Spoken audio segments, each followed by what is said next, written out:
contaminated water. It's been an issue for years in Granger. New at 11. After more than a year of testing the water, there are still no answers to help solve this problem.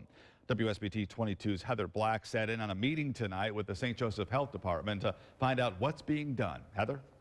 Well, Rick, Dr.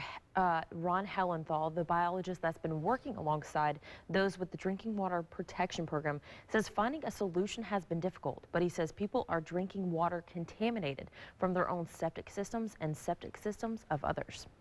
That are above 10 parts per million. Members of the St. Joseph Health Department listened closely as Environmental Health Director Mark Nelson explained the septic issue still going on in parts of Granger and areas near South Bend. But because there's no money to continue research on the issue, there won't be a solution anytime soon.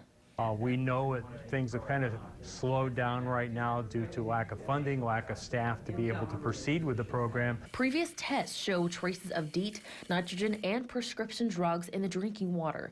The contamination is making its way into well water from septic systems. The neighborhoods that have been most impacted are Gilmore Park, Miami Meadows, and the eastern section of Granger. Health Board Vice President Dell Deirdroff says even though there's no overall solution at this time, they're hoping to educate homeowners about small things they can do to help the issue. But we're hopeful in the future that perhaps through further public education, through continuing to do maybe some other small interventions, that we'll be able to continue to deal with this issue. Things like being aware if their home is on a shared or individual septic tank. Nelson says some homeowners don't know the answer to that question. Deirdroff says homeowners need to keep the septic systems updated.